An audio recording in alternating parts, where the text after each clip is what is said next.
In order to do business with the state, certain employers need to have what are called employment equity plans. These documents speak to how the employer empowers its workers, giving the government confidence that it's working with entities that are treating their staff fairly and legally in terms of the prescripts of the Employment Equity Act.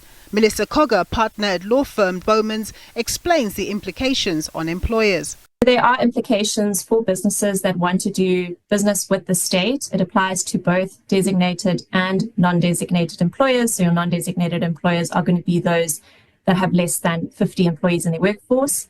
And they're going to have to confirm that they comply with Chapter 2 of the Employment Equity Act, which is your unfair discrimination chapter. Then for designated employers, you have to comply with the affirmative action requirements of the Employment Equity Act. They're going to have to comply with any sectoral targets that are eventually published. And if they don't comply, what's their reasonable justification for non-compliance?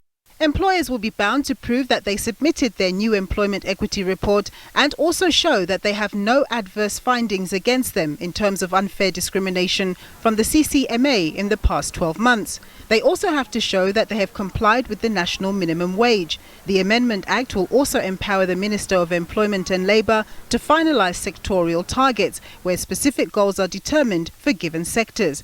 But for now, employers who already have their employment equity plans in place are being advised not to change anything just yet. In the interim, without any final sectoral targets that have been published, there's no need at this stage to amend current employment equity plans. They would still be going in accordance with whatever their current duration of their employment equity plans are. An employment equity plan can be anywhere between 1 to 5 years. They would comply with their normal reporting obligations where your employment equity reports are due in the ordinary course by the 15th of January next year. So there's no rash decisions that need to be made. The Employment Equity Amendment Act will also give labour inspectors more powers. They'll be able to directly request documentation from relevant employers around their levels of compliance with the Employment Equity Act. But questions have been raised about the capacity of labour inspectors given their track record up until now. As with many other fields, manpower is needed to ensure compliance with the country's laws. Nampumelo Siziba, SABC News, Johannesburg.